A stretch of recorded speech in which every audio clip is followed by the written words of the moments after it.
नमस्कार। आज के इस एक्सप्लेनर में हम रिलायंस इंडस्ट्रीज को बिल्कुल गहराई से समझेंगे। दरअसल ये सिर्फ एक कंपनी नहीं है, ये एक ऐसा विशालकाय साम्राज्य है जिसने आधुनिक भारतीय अर्थव्यवस्था को एक नया ही आकार दिया है। तो चलिए बिना किसी देरी के आंकड़ों और तथ्यों के जरिए इस संस्था की शुरुआत से लेकर आज तक के सफर पर एक नजर डालते हैं। ये चर्चा इन 5 हिस्सों में आगे बढ़ेगी। पहला, इंडियाज लार्जेस्ट कॉर्पोरेट जायंट। दूसरा, फ्रॉम स्पाइसेस टू पेट्रोकेमिकल्स। तीसरा, द ग्रेट अंबानी डिवाइड। चौथा, बिल्डिंग अ डिजिटल एम्पायर। और आखिर में कंट्रोवर्सीज एंड क्रिटिसिज्म्स। तो चलिए शुरुआत करते हैं हमारे पहले सेक्शन से और देखते हैं कि आखिर क्यों पूरी दुनिया की निगाहें इस कॉर्पोरेट जायंट पर टिकी रहती हैं। अब जरा इस नंबर पर गौर कीजिए, 110 बिलियन यूएस डॉलर्स। ये कोई छोटा मोटा आंकड़ा नहीं है, ये इस कंपनी का 2025 का रेवेन्यू है। और आपको क्या लगता है, इस मुकाम तक पहुंचने के पीछे किसकी मेहनत है? ये किसी एक इंसान का काम नहीं है, बल्कि 4,03,000 से भी ज्यादा एम्प्लॉइज की एक बहुत बड़ी वर्कफोर्स इसके पीछे खड़ी है। ये एक नंबर ही काफी है बताने के लिए कि भारतीय बाजार में इनका दबदबा आखिर किस लेवल का है। अब अगर हम ओनरशिप की बात करें तो ये चार्ट पिक्चर को एकदम क्लियर कर देता है। यहाँ आप देख सकते हैं कि संस्थापक अंबानी परिवार का शेयर लगभग 50.39% है। मतलब इतनी बड़ी पब्लिक कंपनी होने के बावजूद जो एक मजबूत नियंत्रण और मेजर फैसले लेने की ताकत है वो अभी भी फैमिली की ही मुट्ठी में है। बाकी का करीब 49.61% हिस्सा आम शेयर होल्डर्स के पास है। आगे बढ़ते हैं दूसरे हिस्से की तरफ, फ्रॉम स्पाइसेस टू पेट्रोकेमिकल्स। आखिर 110 बिलियन डॉलर की ये विशाल कंपनी शुरू कैसे हुई थी? ये टाइमलाइन सच में काफी प्रेरक है। कहानी शुरू होती है 1958 में, जब धीरूभाई अंबानी ने एक छोटी सी ट्रेडिंग फर्म बनाई थी जो मुख्य रूप से मसालों और सूत यानी यान का व्यापार करती थी।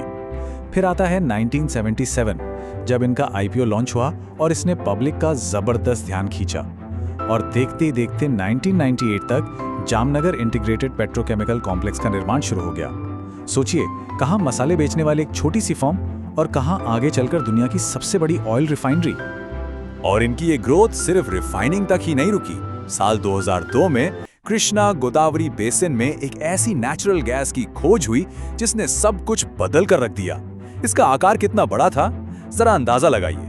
करीब 1.2 बिलियन बैरल क्रूड ऑयल के बराबर 7 ट्रिलियन क्यूबिक फीट से भी ज्यादा नेचुरल गैस की इस ऐतिहासिक डिस्कवरी ने एनर्जी सेक्टर में इनका डोमिनेंस बिल्कुल पक्का कर दिया। अब आते हैं तीसरे सेक्शन पर, द ग्रेट अंबानी डिवाइड, क्योंकि सफलता के इस पूरे सफर में सब कुछ इतना आसान नहीं था। दरअसल फाउंडर धीरूभाई अंबानी के निधन के बाद अगली पीढ़ी को बिजनेस सौंपने की प्रक्रिया बिल्कुल भी शांतिपूर्ण नहीं रही। दोनों भाइयों मुकेश और अनिल के बीच कंट्रोल को लेकर मतभेद इतने बढ़ गए थे कि ये मुद्दा बिल्कुल पब्लिक हो गया। आखिरकार 2005 में उनकी मां कोकिलाबेन को खुद इसमें आना पड़ा।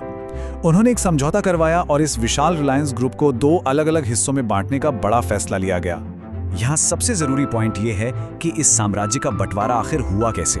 तो एक तरफ मुकेश अंबानी को मिली रिलायंस इंडस्ट्रीज और आईपीसीएल, यानी मुख्य रूप से पेट्रोकेमिकल्स और ऑयल वाला कोर हिस्सा, और दूसरी तरफ अनिल अंबानी को मिले टेलीकॉम, पावर, एंटरटेनमेंट और फाइनेंशियल सर्विसेज। इस ऐतिहासिक बंटवारे ने ही दरअसल आगे चलकर मुकेश अंबानी के लिए डिजिटल दुनिया और टेलीकॉम में वापस लौटने और जियो जैसी क्रांति लाने का रास्ता तैयार किया। चलिए अब चौथे सेक्शन में देखते हैं, building a digital empire. Mukesh Ambani के नेतृत्व में एक पेट्रोकेमिकल कंपनी आखिर एक मॉडर्न टेक और रिटेल जाइंट कैसे बन गई। ये आंकड़े वाकई दिलचस्प हैं क्योंकि ये साफ दिखाते हैं कि कंपनी कितनी तेजी से खुद को डाइवर्सिफाई कर रही है। हाँ, ये सच है कि ऑयल और केमिकल्स अभी भी लगभग 53% के साथ इनका सबसे बड़ा आधार है, पर ध्यान देने वाली बात यह है कि रिटेल अब लगभग 27% और डिजिटल सर्विसेज 11% से ज्यादा का रेवेन्यू जनरेट कर रहे हैं। ये बिल्कुल नए एरियाज हैं जो बहुत तेजी से इनके नए पिलर्स बन रहे हैं। और इन तेजी से बढ़ते नंबर्स के पीछे एक बहुत ही एग्रेसिव डिजिटल स्ट्रैटेजी है। जियो प्लेटफॉर्म्स को ही ले लीजिए, इन्होंने मेटा, गूगल और इंटेल जैसी बड़ी ग्लोबल कंपनियों से भारी निवेश हासिल किया। फिर 2024 के आखिर में आकर इन्होंने डिज्नी स्टार के साथ $8.5 बिलियन का एक जबरदस्त मीडिया मर्जर पूरा किया। और अब तो आर्टिफिशियल इंटेलिजेंस की दुनिया में भी इनकी एंट्री हो चुकी है, हनुमान नाम के एआई मॉडल के साथ, जो 11 स्थानीय भाषाओं को आसानी से समझ सकता है। अब जरा इस एक नंबर पर गौर फरमाइए, 19,340। यहाँ समझने वाली बात यह है कि एक्सपेंशन सिर्फ डिजिटल दुनिया में ही नहीं हो रहा है, जमीनी स्तर पर भी ये उतना ही हैरान तंगेज है। अप्रैल 2025 तक आते आते पूरे भारत में इनके रिटेल स्टोर्स की संख्या 19,000 से ज़्यादा हो चुकी है। ये फिजिकल नेटवर्क इनकी डिजिटल ग्रोथ के बिल्कुल बराबर चल रहा है। अब आते हैं अपने आखिरी और 5वें सेक्शन पर, कंट्रोवर्सीज एंड क्रिटिसिज्म्स। जाहिर है, जब कोई एम्पायर इस स्केल पर ऑपरेट करता है तो उस पर सवाल भी उठते हैं। चलिए उन पर एक निष्पक्ष नजर डालते हैं। अगर हम डॉक्यूमेंटेड स्रोतों और रिपोर्ट्स को देखें तो इस कॉर्पोरेट जायंट को कई बार कानूनी और आधिकारिक कार्यवाही का सामना करना पड़ा है। जैसे 2007 में रिलायंस पेट्रोलियम के स्टॉक मैनिपुलेशन के चलते इन पर 950 करोड़ रुपए का भारी जुर्माना लगा। फिर 2014 में ओएनजीसी ने केजी बेसिन में गैस चोरी का आरोप लगाते हुए इन पर केस दर्ज किया। 2022 में अमेज़न के साथ विवाद के बीच फ्यूचर रिटेल के सैकड़ों स्टोर्स पर इनके आक्रामक कब्जे की खबरें भी सामने आई थी। और इससे पहले 2005 में नेशनल इंश्योरेंस कंपनी के मामले में इनके खिलाफ एक सीबीआई चार्जशीट भी आ चुकी है।